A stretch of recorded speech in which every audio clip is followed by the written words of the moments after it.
வணக்கம். சொல்வனம் விராவனம்ல இன்னைக்கு பட்ஜெட் 2026 அதிரடி ஸ்பெஷல்.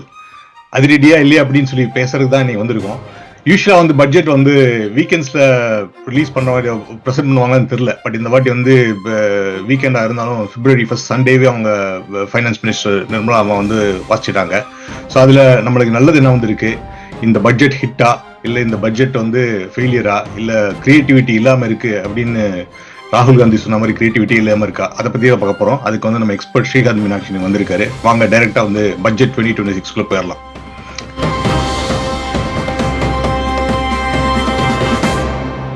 வணக்கம் ஸ்ரீகாந்த், எப்படி இருக்கீங்க? வணக்கம் வணக்கம் தினேஷ், எப்படி இருக்கீங்க? அருமை. சோ நான் சொன்ன மாதிரி அதிரடியா February 1 நிர்மலா சீதாராமன் பட்ஜெட் அவசரமா பண்ணாங்க, ஞாயிற்றுக்கிழமையும் பார்க்காம. பட் அந்த அவசரத்துக்கு தக்கவாறு பட்ஜெட் இருந்துச்சா? So overall first of all budget எப்படி இருந்துச்சு உங்களுக்கு? உங்களை பொறுத்தல பட்ஜெட் என்ன சென்டென்ஸ் சொல்லணும்னா என்ன சொல்லுவீங்க? இந்த பட்ஜெட் ஒரு கண்டினியூட்டி பட்ஜெட். ஓகே, இதுல அதிரடியெல்லாம் ஒண்ணும் இல்லை. சண்டே பண்ணினது மட்டும்தான் இருக்கிறதுலயே பெரிய அதிரடி. என்னன்னா சண்டே பட்ஜெட் ப்ரெசென்ட் பண்ணாங்க அப்படிங்கிறது மட்டும்தான். மற்றபடி எந்த விதத்திலயும் இது ஒரு அதிரடியான பட்ஜெட்டோ இல்லாட்டி ஒரு ரொம்ப மொமெண்டஸ் பட்ஜெட் அதெல்லாம் எதுவுமே கிடையாது. இது ஒரு ரொம்ப இது ஒரு கமா, ஒரு முக்காற்புள்ளி கூட இல்லை. இது ஒரு ஒரு ஒரு காற்புள்ளி, அவ்வளவுதான். அப்படி இந்த இந்திய பொருளாதாரம் அப்படிங்கிற ஒரு வாக்கியத்துல இது ஒரு காற்புள்ளி. அருமையா ஆரம்பிச்சிட்டீங்க. சரி, நான் சொன்னேன், தேங்க்ஸ் ஃபார் கரெக்டிங் மீ. நான் சொன்னேன் இந்த ஃபர்ஸ்ட் பொதுமக்களுக்கு இந்த 12 lakh limit, income tax limit கொடுத்துருக்காங்க, எக்ஸெப்ஷன் லிமிட் கொடுத்துருக்காங்க அப்படின்னு சொல்லிட்டு. பட் நீங்க சொன்னீங்க அது லாஸ்ட் இயரே வந்துருச்சு அப்படின்னு சொன்னேன். பட் நான் அது சோ அதனால மக்களுக்கு, பொதுமக்களுக்கு அந்த இன்கம் டாக்ஸ் லிமிட் 12 lakhs அப்படிங்கிற ஒருமே இல்லை அப்படின்னு நினைக்கிறேன். அந்த பொதுமக்களை பொறுத்தளவு ஒன்றும் பெருசா இம்பாக்ட் பண்ண நினைக்கிறீங்களா? பொதுமக்களை பொறுத்த வரைக்கும் இம்பாக்ட்ஃபுல்லா இந்த பட்ஜெட்ல ரொம்ப ரொம்ப கம்மியா இருக்கு. அது கூட நேரடியான இம்பாக்ட் இல்ல, ஐ மீன் இன்டைரக்ட் இம்பாக்ட் தான் இருக்கிறதுக்கான வாய்ப்பு இருக்கு. எந்த விதமான டாக்ஸ் ஸ்லாபோ வருமான வரி விஷயமோ எதுவுமே மாற்றப்படலை இந்த பட்ஜெட்ல. ஒன்லி சேஞ்சஸ் ஆர் இந்த மார்ஜின்ஸ். அதனால பெரிய இம்பாக்ட் எதுவுமே இல்லை பொதுமக்களுக்கு. இது தப்பா ரைட்டாங்கிறதுக்கு அப்புறமா போவோம். பட் முதல் அப்சர்வேஷன் என்னன்னா எந்த டாக்ஸ் ஸ்லாப்லயும் எந்த மாற்றமும் இல்லை அப்படிங்கிறது தான். சூப்பர் சூப்பர், அருமையா சொல்லிட்டீங்க. பட் கொஞ்சம் ஹைலைட்டா பார்க்கலாம். நிர்மலா கொஞ்சம் will give a benefit of doubt. இந்த பட்ஜெட்ல உங்களுக்கு பிடிச்ச விஷயங்கள் சொல்லுங்க. என்ன முக்கியமான விஷயங்களா நீங்க இந்த பட்ஜெட்ல பாக்குறீங்க? இந்த பட்ஜெட்ல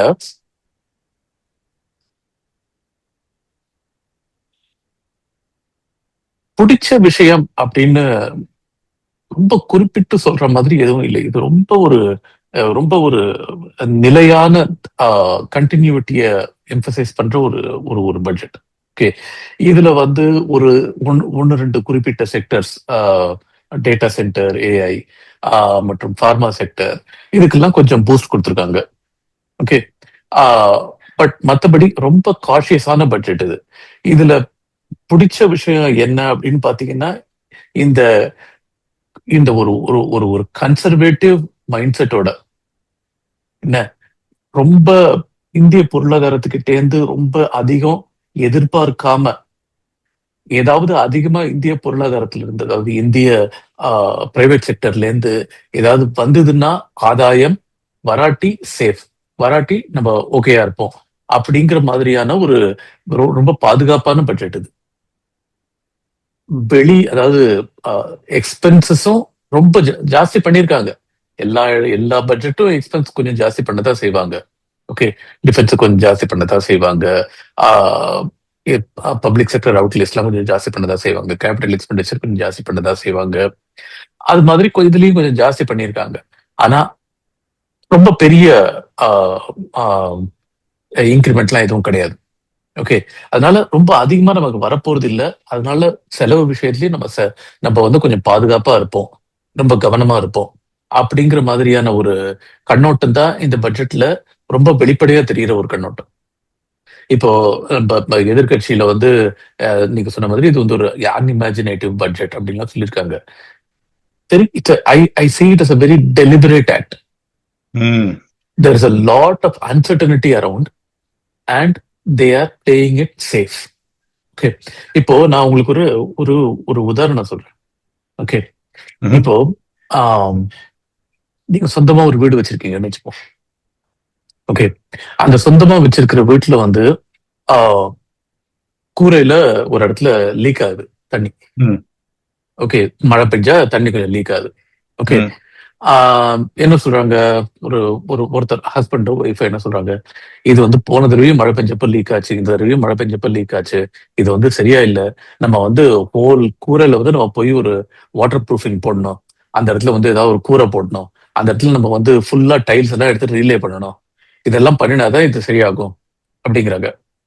அதுக்கு பதிலா ஹஸ்பண்ட் சொன்னா ஒய்ஃபு, ஒய்ஃப் சொன்னா ஹஸ்பண்ட் என்ன சொல்றாங்க அப்படின்னா, இது பாருங்க, உங்களுக்கு ஆபீஸ்ல வேலை சரியா இருக்குமா இருக்காதான்னு தெரியாது, பையனுக்கு படிப்பு செலவு வருது, பொண்ணு அடுத்த வருஷம் +2 போறா, அதுக்கும் செலவு வருது, என்ன நமக்கும் இப்போ விலைவாசி எல்லாம் ஜாஸ்தி ஆயிட்டு இருக்கு, என்ன ஆக போகுதுன்னு தெரியாது, அதனால இப்போ இந்த செலவெல்லாம் இழுத்து விட்டுக்க வேண்டாம், மேல கொஞ்சம் ஒரு பூச்சி மட்டும் போட்டு விட்டுடலாம், அந்த பூச்சி எவ்வளவு நாள் ஹோல்ட் ஆஃப் பண்ணுதோ அது பாத்துக்கலாம், இது எல்லாம் நல்லா நடந்து உங்க வேலையும் கொஞ்சம் சிரமமாயிடுச்சுன்னா அதுக்கப்புறமா ஒரு நாள் நம்ம இதெல்லாம் பாத்துக்கலாம், இந்த பெரிய செலவெல்லாம் பாத்துக்கலாம் அப்படின்னு சொல்ற மாதிரி தான் இந்த budget. There is a lot of uncertainty both domestic and internationally. So without expecting too much from the Indian economy or from the global tailwinds, the finance minister and the government has played it very safe in this budget. Okay. இப்ப நாளைக்கே நீங்க இன்னொரு எல்லாம் பிரமாதமா போய் இன்னொரு 6 மாசம் கழிச்சு ஏதாவது ஒரு சலுகை கொடுத்தாங்கன்னா யாரும் அதை வேண்டாம்னு சொல்ல போறது இல்லை. இதை ஏன் நீங்க பட்ஜெட்லயே சொல்லல அப்படின்லாம் சொல்ல போறது இல்லை. கிடைச்சா போதும், கிடைச்ச வரைக்கும் லாபம், கிடைச்சா சந்தோஷம்னு இருக்க போறாங்க. அதுக்கான ஒரு வாய்ப்பை உருவாக்கிக்கிறாங்களே தவிர இன்னைக்கு எல்லாத்தையும் பெருசா அகலக்கால் வச்சு ஏதாவது ஒரு வாயை விட்டுட்டு அதுக்கப்புறம் பிரச்சனையில போய் சிக்காம இருக்கணும் அப்படிங்கிற மாதிரியான ஒரு பாதுகாப்பு உணர்வோடு கூடிய ஒரு பட்ஜெட் தான் இது அப்படின்னு தான் நான் பாக்குறேன். ஓகே, ஸோ இன்னொரு விஷயம் என்ன பார்க்குறேன்னா, இந்த வருஷம் வந்து எந்த மேஜர் எலெக்ஷன்ஸ் இல்லை. தமிழ்நாட்டை பொறுத்தளவு தமிழ்நாட்டில் வந்து சட்டமன்ற தேர்தல் வருது, அப்புறம் கேரளா புதுச்சேரியில் வருது அப்படின்னு நினைக்கிறேன். அது தவிர இன்னும் 2 மாநிலங்கள் பார்த்தா வெஸ்ட் பெங்கால், ஆசாம். ஸோ இதுல பாத்தீங்கன்னா தமிழ்நாடு, வெஸ்ட் பெங்கால் வந்து கண்டிப்பா பிஜேபி ஜெயிக்கிறதுக்கான சாத்தியக்கூறுகள் இல்லை அப்படின்னு சொல்லலாம். கேரளாலையும் வந்து சிபிஐ லெட் தான் வச்சிருக்காங்க பினராயி. ஸோ இருக்கிறதுலே பாத்தீங்கன்னா ஆசாம் அண்ட் புதுச்சேரி ஒன்னும் அவ்வளோ ஒன்றும் பெருசா இல்லை, 126 சீட்ஸ் +30 அப்படின்னு நினைக்கிறேன். ஸோ அதனால கூட பட்ஜெட்ல வந்து இன்னும் பெருசா அதிகரிப்பு பண்ணாம இந்த எலெக்ஷனுக்காக இந்த வருஷம் நம்ம வந்து கொஞ்சம் அடக்கி வாசிக்கலாம், அடுத்த வருஷமும் அதுக்கு அடுத்த வருஷமா நிறைய எலெக்ஷன் வரப்ப நிறைய சலுகை அறிவிச்சுக்கலாம் அப்படின்ற மாதிரி பிஜேபி பிளான் பண்ணிருக்குன்னு நினைக்கிறீங்களா? இருக்கலாம். அது வந்து ஒரு அரசியல் பார்வை, நான் சொன்னது பொருளாதார பார்வை. அரசியல் பார்வையில அப்படி இருந்திருக்கலாம். ஏன்னா இங்க என்னதான் சலுகை எல்லாம் கொடுத்தாலும் தமிழ்நாடோ கேரளாவோ வெஸ்ட் பெங்காலோ நமக்கு வரப்போறது இல்ல. அதனால என்ன கொடுத்து என்ன பிரயோஜனம்? நார்த் ஈஸ்டுக்கு நிறைய இருந்தது இந்த பட்ஜெட்ல. ஓகே, அதனால நார்த் ஈஸ்டுக்கு ஓரளவுக்கு சலுகைகள் கொடுத்திருக்காங்க. அது அசாம் கண் வச்சா இல்லையா அது வந்து அப்படின்னு எடுத்துக்கலாம், நம்ம பொலிட்டிக்கல் பார்வையில அப்படி எடுத்துக்கலாம் நம்ம. பட் நீங்க சொல்றது வந்து அதாவது ஒரு ஒரு ஒரு ஸ்விங் ஸ்டேட் அப்படிங்கிற மாதிரி ஒரு கர்நாடகா மாதிரி ஒரு ஸ்டேட் இருந்துன்னு வச்சுங்களேன், அது நமக்கு பண்ணி அதாவது ஆதாயம் வரதுக்கு வாய்ப்பு இருக்கு அப்படின்னு பண்ணலாம். இங்க இன்னைக்கு ஸ்விங் ஸ்டேட்டுங்கிற மாதிரி எதுவும் இல்லை. அதனால உங்களுக்கு அட்லீஸ்ட் பிஜேபியை பொறுத்த வரைக்கும் அதனால அது மாதிரி எதுவும் பண்ண தேவையில்லை அப்படிங்கிற மாதிரி இவங்க இப்படி பண்ணிருக்கலாம். அதுவும் சாத்தியம்தான். அரசியல் பார்வையில பாத்தீங்கன்னா அது அப்படி இருந்திருக்கிறதுக்கு நல்லாவே வாய்ப்பு இருக்கு, நல்ல வாய்ப்பு இருக்கு. சார் இன்னொன்னு வந்துட்டு நான் செக்டர் வைஸ் பாத்தீங்கன்னு வச்சுக்கோங்க, ஒன்னு வந்து டிஃபென்ஸ், அதுக்கு வந்து திடீர்னு 15% இன்க்ரீஸ் பண்ணியிருக்காங்க. ஏற்கனவே எனக்கு தெரியல இந்த F-35 வாங்கணும் அப்படின்ற மாதிரிலாம் பேசிட்டு இருந்தாங்க. பட் 15% இன்க்ரீஸ் அப்படிங்கிறது இந்த எக்கானமில வந்துட்டு again வந்து நீங்க சொல்ற மாதிரி குளோபல் அன்சர்டனிட்டி இருக்கிறப்போ இந்த 15% அப்படிங்கிறது அதை எப்படி பாக்குறீங்க? டு யூ திங்க் தட் இந்த pressure from international community, especially வந்து ரஷ்யா கூட இப்ப கை கோத்துருக்காங்க, இப்போ யூரோப்பியன் யூனியன் கூட பேசு, எல்லாருமே வந்து இந்தியா கூட கை கோக்குறாங்கன்னா நம்ம வந்து super mother of all deals அப்படின்னு சொன்னாலும் கூட அதுக்கு நீங்க உள்ளார்த்தம் பாத்தீங்கன்னா எங்கிட்ட இருந்து டிஃபென்ஸ்க்கான எக்யூப்மெண்ட்ஸ் வாங்குங்க, வி வாண்ட் சம் மணி அப்படின்றாங்க. நம்ம அதிகமா வந்துட்டு அவங்க கிட்ட ஆயில் வாங்கிட்டு இருக்கோம், ரஷ்யா கிட்ட தான் ஆயில் வாங்கிட்டு இருக்கோம் அப்படின்னு சொல்றாங்க. பட் யூரோப்பியன் கண்ட்ரிஸ் ஆகட்டும், அமெரிக்கா, இப்ப இந்த 2 என்டிட்டிஸ் எடுத்துட்டீங்கன்னா, 2க்குமே வந்துட்டு டிஃபென்ஸ்ல வந்து எங்க கிட்ட இருந்து வாங்குங்க அப்படின்ற மாதிரி சொல்லிட்டு இருக்காரு. லிட்டரலி இப்பதான் ட்ரம்ப் வந்து ஒவ்வொரு ஊருக்கா வந்து எங்க கிட்ட வெப்பன்ஸ் வாங்குங்கன்னு சொல்லிட்டு இருக்காரு. சோ அதையும் இந்த டிஃபென்ஸ்க்கு இன்க்ரீஸ் பண்ண பட்ஜெட்டை நீங்க எப்படி சேர்ந்து பார்க்க முடியுமா? யாரு இதை நமக்கு எதுவும் சொல்லவே தேவையில்லை. We are in a very dangerous neighbourhood. Correct. Okay, இது வந்து ஒரு ட்ரூயிசம். பல நாட்கள், பல வருடங்களாவே, பல தசாப்தங்களாவே இது ஒரு ட்ரூயிசமா தான் இருக்கு. It will continue to be so. இன்னைக்கு நம்ம பக்கத்துல இருக்கிற சின்ன நாடுகளான பூட்டான், நேபாள், ஸ்ரீலங்கா தவிர பாகிஸ்தான், பங்களாதேஷ், சைனா எல்லாரோடையும் நமக்கு வந்து இன்னைக்கு ஒரு ஒரு யூனோ கான்ஃபரன்டேஷனல் உறவு தான் இருக்கு. அப்படி இருக்கும்பொழுது நம்மளுடைய டிஃபென்ஸ் அவுட்லேங்கிறது வந்து வருஷம் இன்க்ரீஸ் ஆகுறதுல வியப்பே கிடையாது. ஒண்ணு. ரெண்டாவது, நம்மளோட டிஃபென்ஸ் அவுட்லேங்கிறது முக்காவாசி நம்ம வந்து ரூபாயில தான் செலவு பண்றோம். ரூபாயுடைய பண வீக்கமும் நடந்துட்டு இருக்கு. ஓகே, 10 போன ஒரு வருஷத்துல பாத்தீங்கன்னா 8% கீழே வந்திருக்கு. ஓகே, நீங்க 15% பாக்குறது வந்து ஆக்சுவலி பாத்தீங்கன்னா அது ஒரு 7.5% 8% தான் இன்க்ரீஸ் ஆகிருக்கும். ரியல் மணில அவ்வளவுதான் இருக்கும். ரியல் மணில அவ்வளவுதான் இருக்கும். ஓகே, ஒரு டிஃபென்ஸ் பட்ஜெட் நம்ம மாதிரியான ஒரு டேஞ்சரஸ் நெய்பர்ஹுட்ல இருக்கிற ஒரு டிஃபென்ஸ் பட்ஜெட் வந்து வருஷத்துக்கு ஒரு 5 to 7% கூட increase பண்ணாட்டி we cannot stay in the race. We cannot safeguard ourselves. So இது வந்து அவங்க வாங்க சொல்றாங்க, இவங்க விற்கிறாங்க அப்படிங்கறது எல்லாத்தையும் புறக்கணிச்சுட்டு நீங்க பாத்தீங்கன்னா கூட நம்மளுடைய பாதுகாப்புக்கு இந்த செலவு, இந்த ஒரு டிஃபென்ஸ் அவுட்லே இன்க்ரீஸ்ங்கிறது வந்து கண்டிப்பா தேவைதான். ஓகே, ஸோ இன்னொரு கான்ட்ரவர்சின்னு சொல்ல முடியாது, ஒரு எப்படி சொல்றது, இன்பேலன்ஸ்னு பார்த்தீங்கன்னா செல்ஃப் ரிலையன்ஸ் ஆன் இந்த தூர், உரத் தால், மசூர் தால் செல்ஃப் ரிலையன்ஸ் வேணும் அப்படின்னு சொல்லி அனௌன்ஸ் பண்ணியிருக்காங்க. அதுக்காக வந்து இம்போர்ட் டிபெண்டன்ஸ் ரெடியூஸ் பண்ணணும்னு சொல்லியிருக்காங்க. ஆனால் அதே சமயத்தில் பார்த்தீங்கன்னா ஃபர்டிலைசர்ஸோட சப்சிடியை வந்து குறைச்சிருக்காங்க. ஸோ அது என்ன பொறுத்தளவு எப்படி அது ஒரு ஒரு பக்கம் வந்து நம்ம சப்சிடி இந்த இன்கம் வந்து உயர்த்தணும் அப்படின்னு சொல்லிட்டு ஸ்கீம்ஸ் எல்லாம் கொண்டு வராங்க, ப்ரொடக்டிவிட்டி இன்க்ரீஸ் பண்ணணும் அப்படின்னு சொல்றாங்க. ஆனால் ஃபர்டிலைசரோட விலையை அதுக்கான கொடுக்குற சப்சிடி குறைக்கிறாங்க. ஸோ அக்ரிகல்ச்சரல் ஃபீல்ட்ல பார்த்தீங்கன்னா அது ஒரு கைண்ட் ஆஃப் லைக் இன்பேலன்ஸா இருக்கு. அதை பத்தி நீங்க நினைக்கிறீங்க? ஃபெர்டிலைசர் சப்சிடி அவ்வளவு ஒன்றும் குறைச்சிடல. ஃபெர்டிலைசர் சப்சிடியை நீக்கணும் அப்படிங்கிறது வந்து 2 கட்சிகளுடைய, காங்கிரஸ், பிஜேபி 2 கட்சிகளுடைய எக்கனாமிக் எக்ஸ்பர்ட்ஸ் காலகாலமா சொல்லிட்டு இருக்கிற ஒரு விஷயம்தான். அது வந்து செய்யறதுக்கான அரசியல் துணிவு வந்து 2 கட்சிகளுக்குமே கிடையாது. அது ஏதோ கொஞ்சம் குறைச்சாலும் கூட அது வந்து என்னைக்குமே போகவே போகாது. அது போகவே போகாதுன்னு சொல்ல முடியாது. பட் நியர் ஃபியூச்சர் அது நடக்காது. அது பண்றதுக்கு நிறைய அரசியல் துணிவு வேணும். அது பண்றதுக்கு அந்த நார்தர்ன் ஹிந்தி பெல்ட்ல உங்களுக்கு ரொம்ப வலுவான நம்பிக்கையும் ஆதரவும் வேணும். அது நடக்கும்னு எனக்கு தோணல. அது வரைக்கும் இந்த மாதிரி கொஞ்சம் டிங்கரிங் பண்ணிட்டே தான் இருப்பாங்க. ஒன்றும் பண்ண முடியாது. அதே மாதிரி நீங்க சொல்லிட்டீங்க, பட் ஆனாலும் ஸ்பெசிஃபிக்கா நம்ம இந்த எம்எஸ்எம்இஸ் நம்ம இதை பத்தி நிறைய பேசிருக்கோம். நம்ம ப்ரீவியஸ் எக்கனாமிலையும் வந்துட்டு நம்ம லாஸ்ட் இயர் எக்கனாமிக் க்ரோத்ல பாத்தீங்கன்னா எம்எஸ்எம்இ வந்து was big contributor to our economy. ஏன்னா நம்ம அந்த சமயத்துல வந்து போயிட்டு இருந்தாலும் கூட எம்எஸ்எம்இஸ் வந்து நிறைய ஸ்டார்ட் அப்ஸ் வந்துச்சு, நிறைய இந்த small, medium and micro companies எல்லாம் வந்துச்சு அப்படின்னு சொல்லிட்டு இருக்காங்க.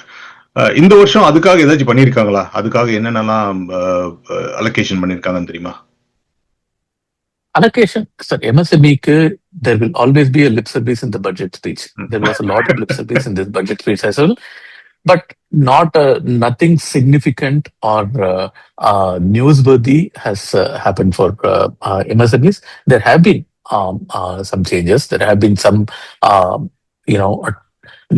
the tax holiday line இன்னும் கொஞ்சம் எக்ஸ்டெண்ட் பண்ணிருக்காங்க. அதனால கொஞ்சம் பண்ணிருக்காங்க. But nothing noteworthy. And that is because, like I said in the beginning, this is not a big step budget. This is not a budget in which they are going to give up revenue very easily. This is not a budget in which they are going to extend a lot more subsidies or relaxations across industries. That is not going to happen. That was not going to happen. And in the sector, எந்த விதத்திலையும் அந்த மாதிரியா எந்த பெரிய change எதுவும் கிடையாது.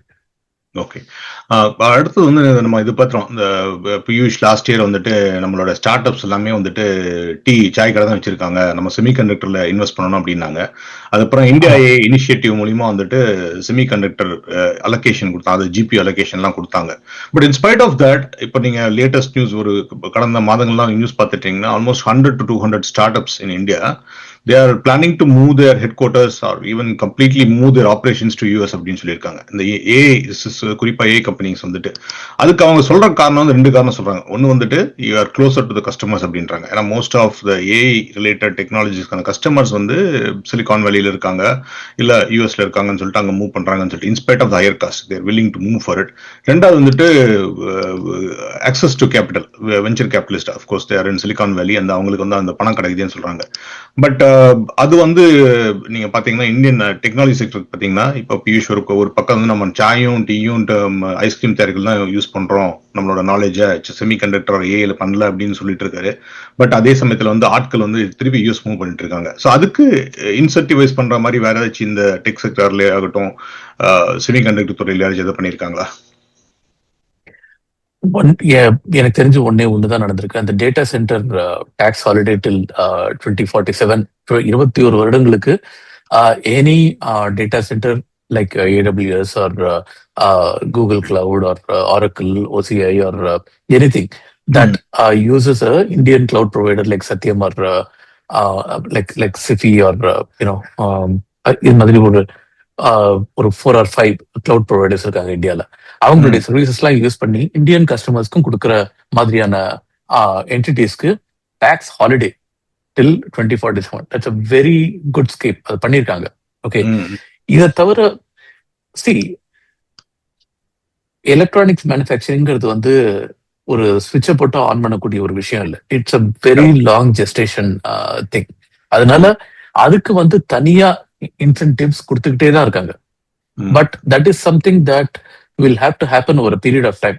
இன்னைக்கு ஒரு கம்பெனி அமெரிக்கா மூவ் ஆகுது because they are closer to customers அப்படின்னா, இந்தியாலயும் கஸ்டமர்ஸ் இருக்காங்க. ஓகே, இந்தியாலயும் பெரிய என்டர்பிரைசஸ் இருக்காங்க, ஏஐ கஸ்டமர்ஸ் எல்லாம் இருக்காங்க. பட் அப்கோர்ஸ் இங்க இந்தியால இருக்கிற கஸ்டமர் பேஸ் உடைய டோட்டல் மதிப்பு வந்து it will be a fraction of what is available from US. அதுக்கு இந்திய அரசாங்கத்தால இன்னைக்கு ஒன்றும் பண்ண முடியாது. ரெண்டாவது காரணம் என்ன சொன்னீங்க, அங்க போனா உங்களுக்கு access to capital. Access to capital வந்து இந்தியன் ஸ்கேல்ல தான் உங்களுக்கு இந்தியால கிடைக்கும். அமெரிக்கன் ஸ்கேல்ல உங்களுக்கு கிடைக்காது. இங்க வந்து உங்களுக்கு வந்து ஒரு காலத்துல வந்து இ-காமர்ஸ்க்கு எல்லாம் அமெரிக்கன் ஸ்கேல்ல இந்தியால கேபிட்டல் கிடைச்சிட்டு இருந்தது. உங்க பிளிப்கார்ட்டுக்கும் மிந்த்ராக்கும் அது மாதிரி எல்லாம், பேடிஎம்க்கு அது மாதிரி எல்லாம் அந்த நாட்கள் எல்லாம் முடிஞ்சாச்சு. இப்ப நீங்க ஏஐ கம்பெனின்னு சொன்னீங்கன்னா அமெரிக்காலேயே உங்களுக்கு வந்து டிப்ளாய்மெண்ட் ஆப்பர்ச்சுனிட்டிஸ் நிறைய இருக்குங்கிறதுனால அந்த வெஞ்சர் கேபிட்டல் வந்து இந்தியாவுக்கு இன்னைக்கு வராது. அந்த ஸ்கேல்ல இன்னைக்கு இந்தியாவுக்கு வராது. இந்தியாலையும் ஏஐ வெஞ்சர் கேபிட்டல் நிறைய போயிட்டு தான் இருக்கு. ஆனா அது இந்தியன் ஸ்கேல்ல 50 கோடி, 100 கோடி, 1000 கோடி அப்படிங்கிறது. 1000 கோடி அப்படின்னு நீங்க பாத்தீங்கன்னா கூட அது வந்து அமெரிக்கன் ஸ்கேல்ல வந்து ரொம்ப 120 million. That is nothing for an AI company இல்லையா? இங்க வந்து ஒரு 1000 கோடி ஒரு கம்பெனி ஜெனரேட் பண்ண முடியும் அப்படின்னீங்கன்னா you can do a lot of stuff. Okay, but ஒரு ஏஐ கம்பெனியால அந்த அளவுக்கு பண்ண முடியுமா இந்தியால? முடியாது. ஏன்னா ஏஐ கம்பெனியுடைய requirement in terms of GPU, in terms of இது data centre availability and all that stuff and power availability is humongous. அந்த ஸ்கேல்ல வந்து உங்களுக்கு இன்னைக்கு சைனாலையும் அமெரிக்காலையும் தான் இருக்கு. அதனால இந்த காரணங்களை வந்து நிவர்த்தி பண்றதுங்கிறது வந்து இந்தியாவுக்கு ஒரு லாங் டேர்ம் ப்ராஜெக்ட். அந்த லாங் டேர்ம் ப்ராஜெக்ட் அவன் பண்ணி முடிக்கிறதுக்குள்ள உலகம் அடுத்த லெவலுக்கு போயிடும், அது வேற விஷயம். பட் இன்னைக்கு அது சாத்தியப்படுத்துறது கூட இந்தியன் அரசாங்கத்துக்கு பாசிபிள் இல்ல. அதனால அந்த ஒரு தவிர்க்க முடியாத மைக்ரேஷன் வந்து சில கம்பெனிஸ் செய்யத்தான் செய்யும். அதுக்கு இந்தியன் கவர்மெண்ட் ஒண்ணும் பண்ண முடியாது இன்னைக்கு. உண்மைதான். அது correct. Thanks for clearing that. இன்னொன்னு நம்ம ராகுல் காந்திக்கு வரலாம். அப்போசிஷன் லீடர், அப்போசிஷன் எப்படியும் வந்து மாமியார் முடிச்ச மண் குடம், மருமம் முடிச்ச பொன் குடம் அப்படின்னு சொன்னாலும் கூட இந்த இதுல வந்துட்டு somewhat I agree with him. Because அவர் என்ன சொல்றாருன்னா, முக்கியமா பாத்தீங்கன்னா ஜாப் லாஸ், அன்எம்ப்ளாய்மெண்ட் ரேட் அப்படின்னு சொல்லுவாங்க. இப்போ இந்த யூஎஸ்ல பாத்தீங்கன்னா வந்துட்டு வி ஆர் இந்த என்ன சொல்றது most efficient unemployment rate 4 to 5% சொல்லுவாங்க. So it's within the range அப்படின்னு சொல்லலாம். பட் இந்தியாவில் வந்துட்டு கவர்மெண்ட் ரிலீஸ் பண்ற டேட்டா அப்படி 4.8 அப்படின்றாங்க. ஏன்னா இட் வாஸ் இந்தியா அவங்க ரிலீஸ் பண்ண டேட்டால வந்து அரௌண்ட் 4.5 இருந்துச்சு, இப்போ 4.8 ஆகுது அப்படின்னு சொன்னாங்க. But unverifiable data or external sources வந்து என்ன சைட் பண்றாங்கன்னா எனிவேர் ஃப்ரம் 6.6 to 7.5 அப்படின்றாங்க அன்எம்ப்ளாய்மெண்ட் ரேட். அதாவது ஜாப்லெஸ் ஆட்கள் அவ்வளவு பேர் இருக்காங்கன்னு சொல்லிட்டாங்க. இது வந்து it shows like youth who are coming out of schools and colleges they are not getting enough jobs அப்படிங்கிறது. அது கொஞ்சம் அளவுக்கு வந்து the number say a different thing. But ஏன்னா நீங்க இதை சோசியல் மீடியால பார்க்கலாம், நிறைய பேருக்கு வேலை இல்லாம இல்ல சரியான வேலை இல்லாம பண்றாங்க. இன்ஜினியர்ஸ் எல்லாம் இன்னைக்கு வந்து ஜொமேட்டோக்கும் ஸ்விக்கிக்கும் தான் போயிட்டு இருக்காங்க அப்படிங்கிற மாதிரி ஒரு டிஃபால்ட் ஆயிருச்சு. ஸோ அது வந்து அவர் கரெக்டா அட்ரஸ் பண்ணியிருக்காரு. அவரோட கேள்வியில ஒரு நியாயம் இருக்குன்னு நினைக்கிறேன். இந்த ஜாப் கிரியேஷனுக்காகவோ இல்ல ஒரு ஸ்பெசிபிக்கான இளைஞர்களுக்கு ஏதாச்சும் பண்ணணும் கல்வித்துறைக்கோ அப்படின்னா எதுவுமே பண்ணல அப்படின்றது வந்து அது ஒரு கிளைம் எடுத்துக்கலாம். அதை நீங்க எப்படி பாக்குறீங்க? அதுல உண்மை இருக்கு. ஓகே, அதுல அவருடைய குற்றச்சாட்டுல கண்டிப்பா உண்மை இருக்கு. அதுக்கு அதை அட்ரஸ் பண்ற மாதிரி சிக்னிபிகண்டா எதுவும் பண்ணல அப்படிங்கிறது கரெக்ட் தான். ஓகே, ஆனா சட்டியில இருந்தா தானே ஆப்பிள் வரும். ஐ மீன் வேர் கேன் ஐ மீன் எங்க இருந்து வரும்? ஓகே, இன்னைக்கு இருக்கிற உலக பொருளாதார சூழல்ல, இன்னைக்கு இருக்கிற பொருளாதார அன்சர்டனிட்டி, ஓகே, நிலையற்ற தன்மையில எந்த ஒரு வருமானத்தை எதிர்பார்த்து அந்த ஒரு அவுட்லேய ஜாஸ்தி பண்ண முடியும்? அவுட்லே ஜாஸ்தி பண்ணிருக்காங்க எல்லா இதுலயும் நடக்கிற மாதிரி. ஒரு இன்ஃபிளேஷன் அட்ஜஸ்டடா கொஞ்சம் ஒரு 1% 2% அப்படின்னு கூடுதலா எஜுகேஷனுக்கு, ஸ்கில்ஸ்க்கு, ஸ்கில் ட்ரைனிங்க்கு, வொகேஷனல் ட்ரைனிங்க்கு அப்படிங்கிற மாதிரி எல்லாம் ஜாஸ்தி பண்ணிருக்காங்க. ஓகே, ஆனா அது எல்லாமே இந்த ஒரு ஒரு ஒரு 8% அன்எம்ப்ளாய்மெண்ட் வச்சுப்போமே, 8% அன்எம்ப்ளாய்மெண்ட்டை 6% கொண்டு வருமா? கொண்டு வராது. ஓகே, அதுக்கு வந்து இந்தியன் பிரைவேட் என்டர்பிரைஸ் சிக்னிபிகண்டா ஏதாவது பண்ணினா தான் உண்டு. There is nothing that the government can do in this regard at this point of time. And the budget, the criticism is valid, but the government is helpless in this regardங்கிறது ஒண்ணு. Okay, so இப்போ நம்ம அவரை பத்தி பார்த்துட்டோம். அங்கிருந்து நம்ம தமிழ்நாடு வந்துடலாம். Tamil Nadu and I think Mamata west Bengal, அவங்க 2 பேரும் வந்து immediately the voiced about that one. அதாவது how much of money has been given back to states from the taxes collected அப்படின்னு ஜிஎஸ்டி கலெக்ஷன்ல இருந்து எவ்வளவு கொடுக்குறாங்க அப்படின்னு சொல்லிட்டு அதுல வந்துட்டு I think Stalin as usually was expecting more than 50% நினைக்கிறேன். பட் அந்த அளவுக்கு கொடுக்கல. ஸோ அதை வந்து இமீடியட்டா மம்தாவும் தமிழ்நாடு வந்துட்டு வழக்கம் போல வந்துட்டு தமிழ்நாடு வந்து வஞ்சிக்கப்பட்டிருக்கு அப்படின்னு சொல்றாங்க. பட் அகெயின் ப்ரொபோர்ஷனேட்டா பாத்தீங்கன்னா amount of money paid is equal. But also as a federal government or central government they need to take care of the needy states அப்படின்னு கூட சொல்லலாம். ஸோ அந்த கிளைம் எப்படி நீங்க பாக்குறீங்க? whatever Stalin and Mamta are claiming, is it true? There are two parts to it, right? I mean, the first part is how much central funds are being devolved ஸ்டேட்ஸுக்கு. அது வந்து இவங்களுடைய கோரிக்கை வந்து ஸ்டேட்ஸோட கோரிக்கை வந்து 50%, அவங்க கொடுத்துட்டு இருக்கிறது 43%. ஓகே, ஸோ இந்த 7% வந்து ஒரு கேப்பாவே இருந்துட்டு இருக்கு. இது பீன் ஒரு issue for several years now. Central government வந்து நாங்க வி ஆர் ஆல்சோ அவங்களும் 50%க்கு மூவ் பண்றதுக்கு ட்ரை பண்றோம். ஆனா இந்த செலவு இருக்கு, அந்த செலவு இருக்கு அப்படின்னு பண்ணாம இருக்காங்க. அது ஒண்ணு. ரெண்டாவது, இந்த 43%ல எவ்வளவு தமிழ்நாட்டுக்கு வருது, எவ்வளவு வெஸ்ட் பெங்காலுக்கு வருது, எவ்வளவு உத்தரப்பிரதேசுக்கு போறது, எவ்வளவு பீகாருக்கு போறது அப்படிங்கிற மாதிரியான ஒரு ஒரு ஒரு ஒரு அலோகேஷன் விஷயம். இந்த விஷயத்துல காலகாலமா இருந்துட்டு இருக்கிற கேள்வி வந்து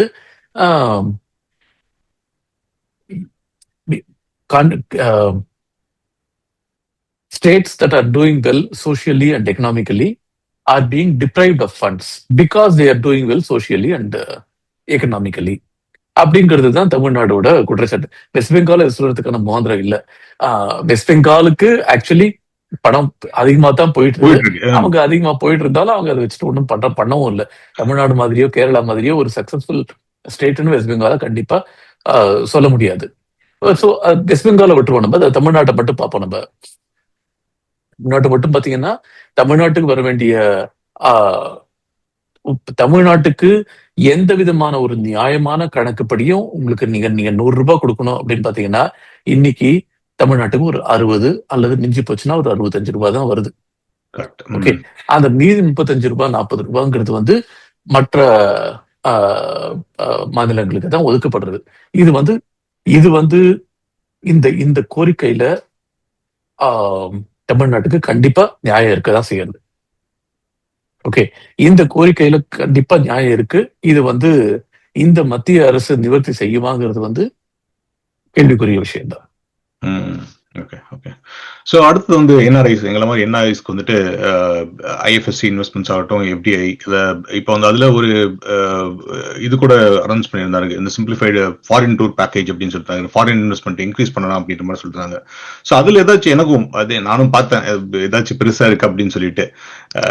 அதுலயும் எதுவும் பெருசாக என்ஆர்ஐ இதுலயும் வரல, ஆனால் ஃபாரின் இன்வெஸ்ட்மெண்ட் வரணும் அப்படின்னு நினைச்சிட்டு இருக்காங்க. ஸோ அதுலயும் எதுவும் ஒரு இருக்கு ஆக்சுவலி, ஸ்ட்ராட்டஜிக் பிளான் இருக்கு அப்படின்னு பார்க்கலாம். இருக்கு actually. People residing outside India, PRY அப்படின்னு ஒரு கேட்டகரி கிரியேட் பண்ணிருக்காங்க. அதாவது நீங்க இந்தியன் ஆரிஜினா இல்லாட்டியும் சரி, உங்களுக்கு பேன் நம்பரே இல்லாட்டியும் சரி, ஓகே, நீங்க வந்து இந்தியன் ஈக்விட்டில முதலீடு பண்ண முடியும் அப்படிங்கிற மாதிரியான ஒரு வசதி கொண்டு வந்திருக்காங்க. நீங்க I mean even if you are an American, even if you are black or white American, right, not even a person of Indian origin, நீங்க வந்து இந்தியால முதலீடு பண்ண முடியும். ஐஎஃப்எஸ்சி மூலமாவும் பண்ண முடியும், கிஃப்ட் சிட்டி மூலமாவும் பண்ண முடியும், நீங்க இது மூலமாவும் பிஐஎஸ் அக்கௌண்ட் அப்படின்னு சொல்ற ஒரு போர்ட்ஃபோலியோ இன்வெஸ்ட்மெண்ட் ஸ்கீம் அப்படிங்கிற அக்கௌண்ட் மூலமாவும் பண்ண முடியும் அப்படிங்கிறது வந்து பட்ஜெட்ல அறிவிச்சிருக்காங்க. இதுக்கு இன்னும் டீடைல்ஸ் இன்னும் வரல. அப்படி வந்ததுன்னா எனக்கு ஞாபகம் இருக்கு, ஐ மீன் என்னுடைய அமெரிக்க நண்பர் ஒருத்தர் வந்து என்கிட்ட ஒரு 3 வருஷம் முன்னாடி கேட்டார், நான் இந்தியால இன்வெஸ்ட் பண்ணணும்னு பாக்குறேன், நீ தான் இன்வெஸ்ட்மெண்ட்லாம் பண்ணிட்டு இருக்கிய, மேனேஜ்லாம் பண்ணிட்டு இருக்கிய, எனக்கு இன்வெஸ்ட்மெண்ட் பண்றதுக்கு ஹெல்ப் பண்ணுவியான்னு கேட்டேன். நான் அவர்கிட்ட சொன்னேன், நீங்க உங்களால இப்போ டைரக்டா இன்வெஸ்ட் பண்ண முடியாது. நீங்க இன்வெஸ்ட் பண்ணணும்னா இதுக்கு சில இந்த ஒரு எஃபிஐ, ஃபாரின் போர்ட்ஃபோலியோ இன்வெஸ்டர் அப்படிங்கிற மாதிரியோ, இல்லாட்டி ஒரு அமெரிக்காலேயே இருக்கிற ஒரு இடிஎஃப் மூலமா தான் நீங்க இன்வெஸ்ட் பண்ண முடியும், நேரடியா பண்ண முடியாது. நீங்க வந்து ஒரு மைக் ரிச்சர்ட்சன் அப்படின்னு ஒருத்தர் இருக்காரு அப்படின்னா, மைக் ரிச்சர்ட்சனா வந்தீங்கன்னா வந்து இன்வெஸ்ட் பண்ண முடியாது அப்படிதான் சொன்னேன். ஆனா இன்னைக்கு அந்த மைக் ரிச்சர்ட்சன் வந்து இன்வெஸ்ட் பண்ண முடியும் அப்படின்னு அறிவிச்சிருக்காங்க. ஓகே, ஆனா அதுக்கான வழிமுறைகள் என்ன, இதெல்லாம் ஆர்பிஐ உட்காந்து கொஞ்சம் யோசிக்கணும், செபி உட்காந்து கொஞ்சம் யோசிக்கணும், அவங்க 2 பேரும் சேர்ந்து உட்காந்து யோசிக்கணும். அதெல்லாம் பண்ணி முடிச்சோம்னா அதுக்கான நெறிமுறைகள் வெளியிடுவாங்க, அதுபடி பண்ண முடியும் அப்படிங்கிற ஒரு சூழ்நிலை உருவாகும். சோ என்ஆர்ஐஸ்க்குன்னு குறிப்பா எதுவும் பண்ணல, பட் இந்தியால முதலீடு பண்றதுக்கான வழிவகைகளை அதிகப்படுத்துறதுக்கான சில முறைகளை உருவாக்கியிருக்காங்க. அருமை அருமை. ஸோ இன்னும் அடுத்தது, நீங்க நம்ம லாஸ்ட் டைமே நீங்க சொன்னீங்க, இந்த பிக் குர்ல இந்த ரூம் அப்படின்ற மாதிரி, Trump and tariffs that is imposed. So நேற்று தான் இந்த நியூஸ் வந்துச்சு. நான் அதுக்கு முன்னாடி நம்ம கொஸ்டின்ஸ் கிரியேட் பண்ணி வச்சிருந்தேன், இது எப்படி இம்பாக்ட் பண்ண போகுதுன்னு சொல்லிட்டு. But right the day after the budget, Trump வந்து ஒன்றும் இல்லாமல், I call my friend Modi and we had made a deal. அந்த டெரிஃப்ஸ் வந்து ஃப்ரம் 25, இனிமேல் ஃபர்ஸ்ட் வந்து என்ன சொல்லியிருக்காங்க, டெரிஃப்ஸ் வந்து 25% வச்சிருந்தேன், அதுக்கப்புறம் இன்னொரு 25% அடிஷனல் லிவி பண்ற மாதிரி த்ரெட்டன் பண்ணிட்டு இருந்தாரு. இப்போ அதெல்லாம் வித்ட்ரா பண்ணிட்டு 18% வந்து நிறுத்தியிருக்காரு. ஸோ அது ஒரு விஷயம். அதாவது ஒரு விதத்துல பாக்குறப்ப எப்படின்னா, கொடுத்தவனே பறித்து கொண்டாடி, பறித்தவனே கொடுத்து விட்டாண்டி அப்படின்னு மாதிரி தான் இருக்கு. எப்படின்னா, ஃபர்ஸ்ட் வந்து நம்ம 5 to 10% டரிஃப் கட்டிட்டு இருந்தோம். சில விஷயங்களுக்கு 0 டரிஃப்ஸே இல்லாம தான் இருந்துச்சு. இன்னும் கூட சர்வீசஸ்க்கெல்லாம் இல்லாம தான் பண்ணிட்டு இருக்கோம் அப்படின்ற மாதிரி இருக்கு. பட் அதுல வந்துட்டு திடீர்னு அவர் 25% வரதுனால 50% வச்சுனாரு. நீங்க பிரிட்டி மச் பாத்தீங்கன்னா, இந்தியன் மீடியா ஆகட்டும், இந்தியன் ஃபாரின் அஃபேர்ஸ் ஆகட்டும், இந்தியன் இதெல்லாம் ஃபாரின் அஃபேர்ஸ், ஃபாரின் மினிஸ்ட்ரி எல்லாமே பாத்தீங்கன்னா கொஞ்சம் அமைதியா இருந்தாங்க. ஒண்ணுமே அதிகமா கான்வர்சேஷன் வச்சுட்டு இருந்தாங்க. அதை பத்தி ட்ரம்ப் இன்க்ரீஸ் பண்ண ரஷ்யன் ஆயில் வாங்குறது குறைங்கன்னு சொல்லிட்டே இருந்தாரு ஒழிய, அது திருப்பி த்ரெட்டன் பண்ணிட்டு இருந்தாரு. அதுக்கு சரியான ரெஸ்பான்ஸ் கொடுக்காம தான் இருந்தாங்க. இப்ப வந்து அது வந்து 18% வந்தோம்னா, நானும் சந்தோஷமா இருக்கேன், நீங்களும் சந்தோஷமா இருக்கேன் அப்படின்ற மாதிரி சொல்லியிருக்காரு. பட் இது என்ன பொறுத்தல ஒரு ட்ரம்ப்போட ஒரு டீல் பேசுறதுல எப்பவுமே வந்து ஒரு பெரிய தலைமையில ஒரு பெரிய பாறாங்கல் மாதிரி தூக்கி போட்டு லைட்டா எடுத்து விட்டு பார்த்தோம்னா, நீங்க தான் என்ன கல்லு விழுந்ததுன்னு காப்பாத்துற அப்படின்னா, வீசினதே நீ தான் அப்படிங்கிறத மறந்துடுவார் அவரு. சோ இதை பத்தி எப்படி பாக்குறீங்க? அந்த and then first thing is like இந்த ட்ரம்ப் டரிஃப் பத்தி பேசலாம். பட் அதுக்காக பட்ஜெட்ல வந்து இந்த மாதிரி ஒரு டரிஃப்ஸ் எக்ஸ்ட்ரா வரும் அப்படிங்கறது வந்து யோசிச்சு வச்சிருக்காங்களா? இது எக்ஸ்ட்ரா வரல. இது வந்து அதாவது பட்ஜெட்டுக்கு முன்னாடி இருந்ததை விட பட்ஜெட்டுக்கு அப்புறமா இருக்கிற டாரிஃப் வந்து கம்மியா தான் இருக்கு. சோ அது அவங்களுக்கு தெரியாம இருந்திருக்காது. பட்ஜெட் இது பண்ணும்போது அது அவங்களுக்கு தெரியாம இருந்திருக்காது. ஆனா அதை அவங்க ரொம்ப ஃபேக்டர் இன் பண்ணல அப்படிங்கறது உண்மை. ஓகே. ஆஹா நமக்கு வந்து அமெரிக்கால இருந்து 50ல இருந்து 18 ஆயிடுத்து, சோ அதனால இது கொஞ்சம் இந்த செலவு கொஞ்சம் ஜாஸ்தி பண்ணுவோம் அப்படிங்கிற மாதிரி எல்லாம் பண்ணாம ட்ரம்போட நிலையற்ற தன்மையை மனதில் வைத்துக்கொண்டு அவங்க ம். வந்து கொஞ்சம் காஷியஸா தான் பிளே பண்ணிருக்காங்க பட்ஜெட்ல. அது ஒண்ணு. ஓகே. ரெண்டாவது, 50%ல இருந்து 18% வந்திருக்கு அப்படிங்கிறது வந்துதான் அப்படித்தான் இன்னைக்கு மார்க்கெட் பாக்குறது. இன்னைக்கு மார்க்கெட் வந்து 2000 பாயிண்ட் மேல போயிருக்கு இது மேல போயிருக்கான். சென்செக்ஸ். ஆமா இன்னைக்கு. ஆமா சென்செக்ஸ் வந்து 2000 பாயிண்ட்ஸ் மேல போயிருக்கு.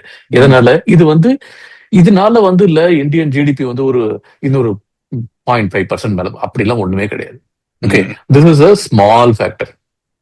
அன்னைக்கு நம்ம பேசின மாதிரி நம்ம இந்தியா வந்து அமெரிக்காவுக்கு எக்ஸ்போர்ட் பண்ற அமௌண்ட்டே Rates, $100 பில்லியன் கம்மியா தான். ஒரு ம். 3 ட்ரில்லியன் எக்கானமில ஒரு $100 பில்லியன் கம்மிங்கிறது வந்து ஒரு ஒரு ஒரு ஸ்மால் அமௌண்ட். அது is not going to make a big difference to our GDP, but it will provide it will lift a cloud. ஒரு ஒரு ம். ஒரு ஒரு ஆஹ், இந்த ஒரு uncertainty பாசிட்டிவ் ஃபீலிங் ஓரளவுக்கு. கொடுக்கும். ஓகே. ஆமா, ஒரு அன்சர்டனிட்டியை ரிமூவ் பண்ணும், ஒரு பாசிட்டிவ் ஃபீலிங் கொடுக்கும். அதெல்லாம் விட முக்கியமா இந்தியாவுக்கு இது வந்து ஒரு வேக்கப் மொமெண்ட் ம். இல்லையா? அதை வந்து கண்டிப்பா ட்ரம்ப் உருவாக்கி இருக்காரு. இந்தியா கனடாவோட ஒரு டீல் போடுறதா இருக்கட்டும், யூகேயோட டீல் போடுறதா இருக்கட்டும், யூரோப்போட Europe mother of all deals mother of all போடுறதா இருக்கட்டும், கொரியாவோட சரி, ஜப்பானோட சரி, ஆஸ்திரேலியா, சவுத் அமெரிக்கன் அவங்களுடைய ஒரு குழுமத்தோட டீல் போடுறது, இப்படி பல விஷயங்களை வந்து தூங்கிட்டு இருந்த இந்தியாவை எழுப்பி மும்முரமாக்கி விட்டுருக்காரு ட்ரம்ப். அதுக்கு வந்து அவருக்கு நம்ம நன்றி சொல்லுவோம்.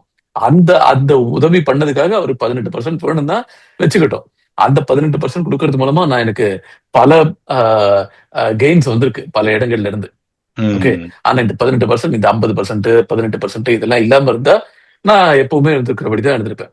இந்தியாவுக்கு ஒரு வேக்கப் மொமெண்டா இது இருந்திருக்குங்கிறதுக்கு ட்ரம்ப்புக்கு ஒரு நன்றி சொல்ல வேண்டியது நம்மளுடைய கடமை. ஓகே. கண்டிப்பா. இது வந்து sentiment wise this is definitely a positive for India. It ம். might not, it won't translate directly to something else, monetary but benefit. ம். yeah, monetary benefit right away, but it will result in better deals for India around the world, just as it has resulted in better deals for Canada around the world because of the Trump tariff threats. இந்தியாவும் கனடாவும் கிட்டத்தட்ட இதை வந்து ஒரே மாதிரி தான் deal பண்ணிட்டு இருக்கு. அருமை, அருமை. ஸோ நீங்க வந்து இதுல வந்து நீங்க ட்ரம்ப்புக்கு தேங்க்ஸ் சொன்னீங்க. அதே மாதிரி வந்துட்டு I think we should also congratulate the current government அப்படின்னு சொல்லலாம். ஏன்னா இந்த இதுல டீல் பண்ணது நீங்க சொன்ன மாதிரி இந்த டெரிஃப்ஸ் அனௌன்ஸ் பண்ணதுல வந்து ஜி வந்து ஃபிளைட்டை பிடிச்சிட்டாரு. இமீடியட்டா வந்து அவர் ஒரு 6 மாசத்துக்கு ஃபிளைட் புக் பண்ணிட்டாரு. சைனாவை கூட போய் கை குலுக்கினாரு, யூரோப்பியன் லீடர்ஸ் கூட கை டேவாஸ்ல போய் அங்க கை குலுக்கினாரு, கனடா கூட பண்ணாரு, யூகே கூட பண்ணாரு. நல்லா நிறைய இது பண்ணிட்டு இருந்தா மதர் ஆஃப் ஆல் டீல்ஸ் அப்படின்னு அதெல்லாம் சார் அதெல்லாம் பண்ணிருக்கலாம், அதெல்லாம் முன்னாடியே பண்ணிருக்கலாம். பண்ணிருக்கலாம். எக்ஸாக்ட்லி. ரெண்டாவது, ஆமா, இது வந்து என்னை பொறுத்த வரைக்கும் this is a 1991 moment for Indian customs and tariffs. India வந்து ரொம்ப ஹை கஸ்டம்ஸ் அண்ட் டேரிஃப்ஸ் கண்ட்ரியாவே தான் எப்பவுமே இருந்திருக்கு. ஆமா, கரெக்ட். இப்போ இதனால இந்த ஒரு அதிர்ச்சி வைத்தியத்தினால அந்த கஸ்டம்ஸ் வால், டேரிஃப்ஸ் வால்லாம் கொஞ்சம் குறைஞ்சிருக்கு, நிறையவே குறைஞ்சிருக்கு. ஓகே. எப்படி 1991 வந்து நம்ம லைசன்ஸ் ராஜ்ல இருந்து நம்ம வெளில வந்தோமோ, இப்போ இந்த கஸ்டம்ஸ் ராஜ்ல இருந்து நம்ம வெளில வரதுக்கு இந்த ஒரு ஹிஸ்டாரிக்கல் மொமெண்ட் நமக்கு உதவியா இருந்திருக்குங்கிறது உண்மை. தருணம். So again, I don't want to final question on Trump. இதுல வந்து அந்த கான்ட்ரவர்சியா பேசிட்டு இருக்கிறது சொல்லலாம். ட்ரம்ப் வந்து நீங்க சொன்னீங்க நம்ம வந்து நம்மளோட எக்கனாமி வந்து அவுட் ஆஃப் $3 பில்லியன் எக்கனாமில வந்துட்டு $3 ட்ரில்லியன் எக்கனாமில வந்துட்டு வந்து நம்ம யூஎஸ் கூட எக்ஸ்சேஞ்ச் பண்றது கம்மி தான் அப்படின்னு சொல்லிட்டு இருக்கீங்க. இப்போ வந்து Trump as a part of his announcement itself இந்த எக்ஸ்ல என்ன சொல்லியிருக்காருன்னா, இந்தியா வந்து $500 பில்லியன் இன்வெஸ்ட் பண்றதுக்கு தயாரா இருக்கு அப்படின்னு சொல்லியிருக்காரு. நம்பர் 1. ரெண்டாவது வந்துட்டு நம்ம கிட்ட இருந்து நிறைய அக்ரிகல்ச்சர் பொருள் வாங்கணும்னு சொல்லியிருக்காரு. ஸோ நீங்க நம்ம இந்த அக்ரிகல்ச்சர் இதுல பாத்தீங்கன்னா செல்ஃப் ரிலையன்ஸ் அப்படின்னு சொல்லிட்டு பட்ஜெட் அனௌன்ஸ் பண்றாங்க. ஆனா இங்க வந்து அவர் வந்து என்ன சொல்றாருன்னா, நம்ம கிட்ட இருந்து அக்ரிகல்ச்சர் வாங்குறான்னு சொல்லிட்டு இருக்காங்க. It's very difficult balancing act for Indian government specifically. இந்த 500 இது வந்து என்னன்னா, இதுல இன்னொரு விஷயம் என்னன்னா, இந்த டீடைல்ஸ் எல்லாம் வந்துட்டு இவரோட எக்ஸ்ட்வீட்ல இருக்கு. அப்கோர்ஸ் லைக் அந்த அபிஷியல் டாக்குமெண்ட் எல்லாம் சைன் பண்றப்ப ரொம்ப தெரியும் அப்படின்னு வச்சுக்கோங்க. பட் ஆனா மோடி பண்றதுல வந்து அப்படி எல்லாம் ஒண்ணுமே சொல்ல. 18% குறைச்சிட்டாங்க, முடிஞ்சு போச்சு அப்படின்ற மாதிரி டக்குன்னு மூடி வச்சிருக்கிற மாதிரி தான் இருக்காரு. But devil is in the details. So அந்த கான்ட்ரவர்சி எப்படி பாக்குறீங்க? ஐ திங்க் லைக் ட்ரம்ப் வந்து அந்த மாதிரி பேசாம சொல்லியிருக்க மாட்டேன்னு நினைக்கிறேன். இது வந்து ஒரு மாதிரி ஹுக்ல மாட்டுறதுக்கு தான் சொல்றாருன்னு நினைக்கிறேன். 500 வாங்கணும், 500 பில்லியன் ட்ரேட் வச்சு இன்க்ரீஸ் பண்ணணும் அப்படின்னு சொல்லியிருக்காங்க. Deficit right. So from a Trump's perspective, he's definitely getting more. ஏன்னா 5 to 10ல இருந்து 18% ஸ்டெபிலைஸ் பண்ணிட்டாரு. இந்தியாவும் அதை பார்த்து சந்தோஷமா இருக்காங்க அப்படின்ட்டு ஒண்ணு. ரெண்டாவது வந்துட்டு 500 பில்லியனுக்கு வந்துட்டு எங்கிட்ட வந்து இன்வெஸ்ட் பண்ணுங்க அப்படின்னு சொல்றது. மூணாவது, இது எனக்கு வந்து எப்பவுமே ஃபிஷ்ஷியா இருக்கு. இந்த ரஷ்யன் ஆயில் வந்து ஒரு சும்மா ஒரு காமெடிக்கு பண்ணிட்டு இருக்காங்கன்னு நினைக்கிறேன். ஏன்னா எல்லா கண்ட்ரீஸும் ரஷ்யா கிட்ட தான் ஆயில் வாங்கிட்டு இருக்காங்க. இந்தியா வாங்குறது குறைச்சல் தான். ஸோ அதையும் குறைச்சிக்குப்பேன், இல்லை நிறுத்திடுவேன் அப்படின்னு சொல்லியிருக்காரு அப்படின்னு சொல்லி ட்ரம்ப் சொல்லியிருக்காரு. இதை பத்தி என்ன பாக்குறீங்க நீங்க? அந்த difference in opinion or difference in what Indian government shared versus what Trump is sharing? So first இந்த 500 பில்லியனை பார்ப்போம். இது எல்லாத்துக்குமே ஆன்சர் வந்து டெபிள்ஸ் இந்த டீடைல்ஸ். முதல்ல சொல்லிடுறேன். இந்த 500 பில்லியன்ங்கிறது வந்து எப்போ எவ்வளவு வருடங்களுக்காக அப்படின்லாம் தெரியாது நமக்கு. It might be 500 billion over the next 10 years. அப்படின்னா ஒண்ணுமே இல்லாம போயிடும். அப்படிதான் ஒண்ணுமே இல்லாம போயிடும். ஓகே. ஆனா ஃபார்ம் ப்ராடக்ட்ஸ் அப்படிங்கிறது வந்து அதுக்கு வந்து எந்த மாதிரியான ஃபார்ம் ப்ராடக்ட்ஸ், ஓகே, அது இந்த 500 பில்லியன்ல எவ்வளவு வந்து ஃபார்ம் ப்ராடக்ட்ஸ், எவ்வளவு டிஃபென்ஸ். ஓகே, டிஃபென்ஸ் வந்து நீங்க வந்து 100 பில்லியன்னா அது இந்தியா சந்தோஷமா இந்தியா அமெரிக்கா கிட்ட இருந்து 100 பில்லியன் டிஃபென்ஸ் வாங்கி ஒன்னும் பிரச்சனையே இல்லை. ஓகே, சோ இவ்வளவு போயிங் வாங்குறேன், அவ்வளவு இது லாக்கெட் மார்டினோட இவ்வளவு டீல் அப்படின்னீங்கன்னா ஒன்னும் பிரச்சனை இல்லை. ஓகே, ஆனா ஃபார்ம் ப்ராடக்ட்ஸ் அப்படின்னு பாத்தீங்கன்னா அதுல இந்தியன் கவர்மெண்ட் வந்து கொஞ்சம் கேர்ஃபுல்லா தான் இருந்திருக்கும். ஏன்னா that is a red line that Indian government has always drawn. Okay, இந்த ஒரு லக்ஷ்மண ரேகையை நம்ம வந்து தாண்ட மாட்டோம் அப்படிங்கிற மாதிரி தான் இருந்திருக்காங்க. சோ அது தாண்டாம இருந்திருப்பாங்க அப்படின்னு நம்பலாம். பார்ப்போம் அது எதுக்கு அப்படின்ட்டு. இன்னைக்கு கூட நமக்கு வந்து வாஷிங்டன் ஸ்டேட்ல இருந்து ஆப்பிள் வந்துட்டு தான் இருக்கு. ஓகே, அதெல்லாம் ஐ மீன் இப்ப கலிபோர்னியால இருந்து ஆல்மண்ட் வந்துட்டு தான் இருக்கு. அதெல்லாம் வந்து தொடர்ந்து வந்துட்டு இருக்கும். அது வந்து நான் கொஞ்சம் ஜாஸ்தி பண்றேன் அப்படின்னு சொன்னா பிரச்சனை இல்லை. ஓகே, ஆனா ஜிஎம்ஓ கார்ன் வந்து இவ்வளவு டன் நீ வாங்கணும் அப்படின்னு சொன்னீங்கன்னா அமெரிக்கால இருந்து வாங்கி பர வழியில கொட்டிட்டு திரும்ப வந்துடலாம், இந்தியாவுக்கு வந்துடலாம். அவ்வளவுதான். ஐ மீன் சோ அதெல்லாம் எப்படி நடக்க போறதுங்கிறது வந்து நம்ம பாத்துக்கலாம். ஓகே, அடுத்த கேள்வி நீங்க என்ன கேட்டீங்க? Russian oil. ஓகே, ரஷ்யன் ஆயிலுக்கு பதிலா வெனிசுவேல் ஆயில் கொடுக்கறது அதே ரேட்ல கொடுத்தாங்கன்னா நான் எங்க இருந்து வேணா வாங்கிட்டேன் சாமி, எனக்கு என்ன. ஓகே, சோ வெனிசுவேலன் ஆயில நாங்க ஜாம்நகர்ல ரிஃபைனரி வச்சிருக்கோம். வெனிசுவேலன் டார்க் க்ரூட இது பண்றதுக்கு, ரிஃபைன் பண்றதுக்கு. அதனால எங்களுக்கு அதுவும் வெனிசுவேலா கிட்ட நம்ம இன்னைக்கும் ஆயில் வாங்கிட்டு தான் இருக்கோம். முன்னாடி நிறைய வாங்கிட்டு இருந்தோம், அது குறைஞ்சிருக்கு இப்போ. ஓகே, அதனால அங்கிருந்து ஜாஸ்தி ஆச்சுன்னா எனக்கு ஒன்றும் பிரச்சனை இல்லை. சோ இது ரஷ்யாவோட ஏதாவது உறவை பாதிக்குமா அப்படின்னு கேட்டா அதுக்கு நாங்க ஏதாவது சைட் டீலிங் பண்ணி போனோம். சைட் டீலிங் போடுக்கலாம் அப்படி. ஓகே, நல்லா சொன்னீங்க. ஸோ டுவர்ட்ஸ் தி எண்ட் நம்ம நீங்க கிளியரா சொல்லிட்டீங்க. பட் காமன் மேன் நீங்க பிகாஸ் யூ ஆர் ஆல்சோ இந்த என்டர்பிரனர்ஸ் கூட நீங்க நிறைய பேசிட்டு இருக்கீங்க as part of your business. But you also have the common man இப்படி இந்தியாவில் எப்படி பாக்குறாங்க? To you think that business community இதை எப்படி வரவேற்குது? மக்கள் எப்படி பாக்குறாங்க அப்படின்னு நினைக்கிறீங்க? இப்ப அரசியல் பார்வை பார்த்துட்டோம். ஸ்டாலின் ஆர் மம்தா பானர்ஜி வந்து ரொம்ப கிரிட்டிக்கலா இருக்காங்க அப்படின்னு சொல்லிட்டு, அப்கோர்ஸ் அசாம் மாதிரி நார்த் ஈஸ்ட் மாநிலங்கள்லாம் கொஞ்சம் சந்தோஷமா இருக்காங்க அப்படிங்கிற மாதிரி பார்க்கலாம். பட் ஆனா நான் இன்னொரு விஷயம், இந்த யூபி மாதிரி குஜராத் ரெண்டுக்கும் கூட வந்துட்டு ஓரளவுக்கு வந்து இந்த டாக்ஸ், இந்த ஜிஎஸ்டி டாக்ஸ் இதுல வந்து அதிகமா கொடுக்கல அப்படின்னு சொல்லி பார்க்கலாம். ஸோ அதனால ஓரளவுக்கு நடுநிலைமையா இருந்திருக்காங்க அப்படின்னு வச்சுக்கலாம் அந்த இடத்துல. But overall two things, what is entrepreneurs feeling about this one, or business people's feeling about this budget, and what about the common people's feeling? Hey, entrepreneurs are happy with that tax holiday for data centers. Okay. Okay, that will reduce data center cost for entrepreneurs. ஒரு நம்பிக்கை இருக்கு.